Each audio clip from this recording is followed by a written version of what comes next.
He's already well established at the top of the jockey ranks, both in the Middle East and in the UK. But 2016 was still something of a breakthrough year for Harry Bentley. Top sprinter Limato gave him Group 1 victories in the July Cup at Newmarket and at the Prix de la Forêt at Chantilly. Plus, he had his most successful British season to date.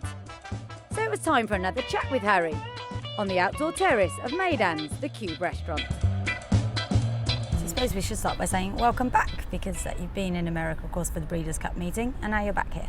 You told me something which I thought was amazing. Your first ever time there? Yeah, it was my first trip, which a lot of people were quite surprised at, but I think reason being is because I used to come out here when I have been here. This is my 7th season now, believe it or not. And I came out here when I was 18 and I've just returned. So I haven't really actually had the time to go to America. But it was a great trip, and obviously the race didn't go to plan, but being over there was fantastic. While you were over in America, you rode track work for Richard Bandella, is that right? I did, yeah. I went in there every morning. I was there for a week, and I went in every morning.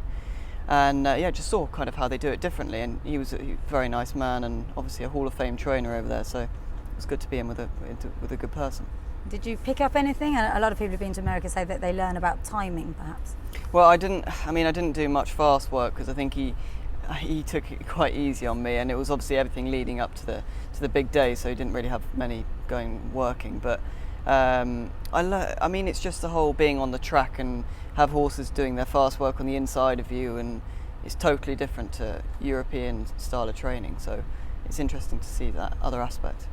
You seem to really embrace the whole experience, because I suppose you probably could have done it differently. You could have stayed in the UK, ridden right up to the day and flown out the last minute, but you obviously made a conscious decision to get a lot out of it.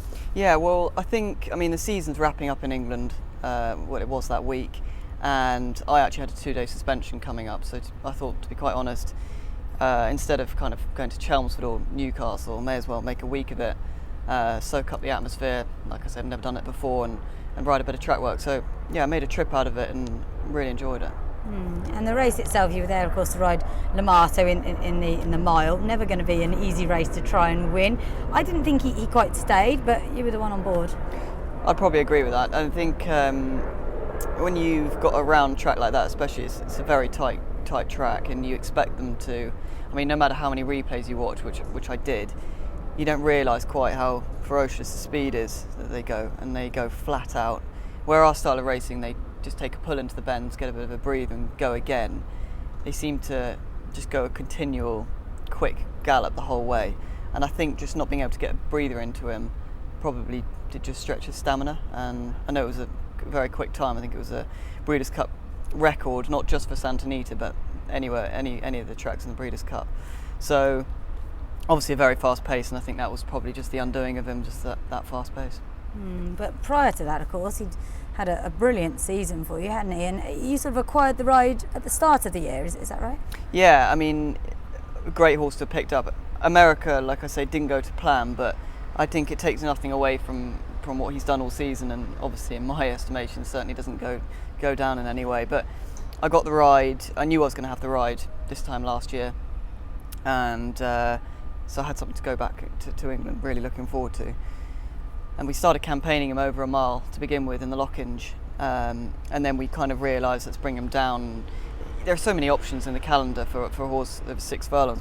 We initially thought that he was going to be 7 / a mile, but we learnt when he ran in the July Cup, his second run, that 6 furlongs was still very much on his radar.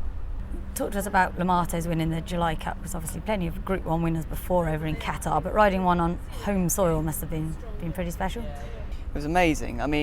Any Group 1 is very, very special. Obviously, it was my first in England. But what was really nice, it doesn't need to be said, but the July Cup is obviously a very prestigious race in our calendar. So it was a fantastic race to win. And I was able just to kind of soak it all up. I didn't have to rush off and have a long journey back home. It was all there at Newmarket. So it was a very special day for me. It was really, really good. How did that compare with his win over in France? Obviously it's different, but again, another Group 1, so very special again. It's different. It's your second. It was my second one, so, and then I had to quickly rush off to come back home. But equally as special. And the horse stays in training as far as we know. Any talk on him coming here to Maidan? At the moment, no. I haven't heard anything, but it's still very much early days. He's only just had his last run of the season. Now they're just going to end him up and give him a bit of time off, which I think he deserves. But not sure what their plan is. Obviously, the Alquoz is now 6, so it's probably an option. But whether or not it comes in the right time in the calendar for them, I'm not sure. And he should be the sort of horse that will continue to progress, really. Sprinters do for quite a few years. Yeah, I mean, he's 4 years old now, turning 5 this January, so he's still relatively young. You look at the likes of Soul Power, these horses do go on, especially sprinters. And I think for me, it's obviously great that he is a gelding. He can continue staying in training, and he might even have his best years ahead of him, so it's exciting. And just looking at your UK season as a whole, 59 60-ish winners, your best numerically, your first year with Roger Varian, you continue to show quite a rapid rise.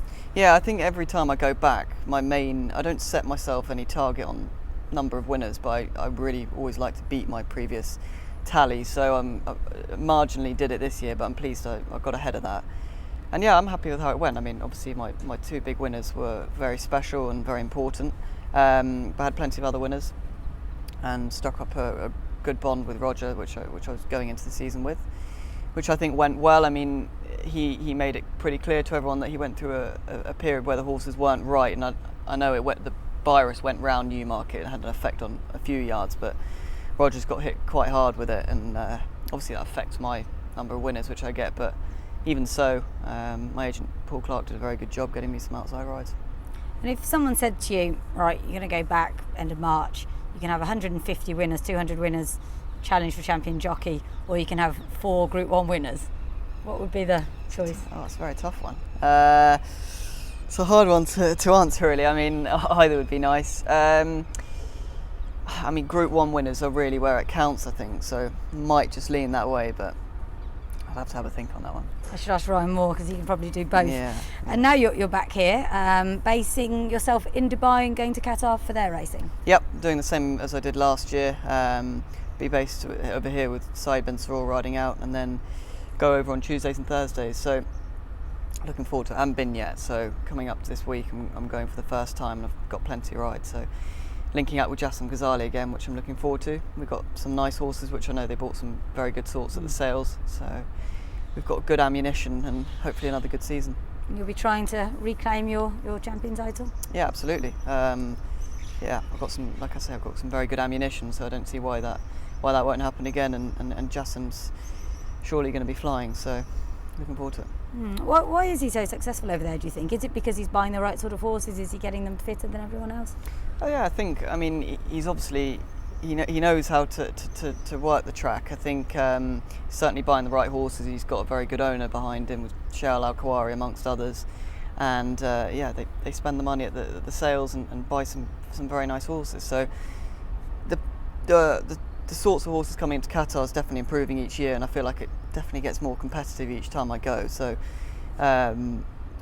it's one of those things, you never quite know which is going to be the standout horse of the season, but you know, everyone's always spending more money at the sales. But I don't know, Jassim just gets it right. I get on very well with him, and we seem to work well together. And is your big horse, the Blue Eye, is he still in training over there? Yeah, he's in training still, so he was the star horse over there last year. He won me some good races. I know he's going pretty well, so hopefully he'll have another good campaign. And obviously if the calendar in Qatar suits, you'll be here riding Jebel Ali, Al Ain, Abu Dhabi if you can? Yeah, well, it works well because they have racing on Wednesdays and Thursdays, which it's annoying that I do miss Maidans, but it's one of those things you gotta weigh it up, and the fact that I can get so many rides out there certainly works to my favour to stay. So it still allows me to ride at Al Ain and Abu Dhabi, the likes of, so it works well for me, and this will be my fourth year doing it even, so I kind of know how to work it now. And if Godolphin can find you the odd ride when you're not in Qatar, obviously that'd be nice. Yeah, exactly. I had a couple of rides from last year. The odd week there's no racing on Thursdays in Qatar, which sometimes allows me to pick up a spare, which is always welcomed, and I had a nice win in Pure Diamond last year for them, so you never know. And you obviously don't feel, because I know some jockeys do, that being here being in Qatar right up until the end of March can just compromise your British season. You've obviously managed to manage that transition. Yeah, I would definitely agree with that. I think when you initially go back, it's quiet for everyone early doors because people aren't running the horses, and you do slightly lose connections when you go away because trainers like to keep the lads who they've been using for the early parts of the season. So it's always very, very slow, not just for me, but for everyone really. But I find those first 2 months quite a slow period, and then you start to warm up, get more and more racing, evening racing kicks in, and that's when it seems to take off. But certainly find it hard enough to start off with, but you just need the right connections. Luckily enough, I've got Roger when I go back, so I know I've got guaranteed rides.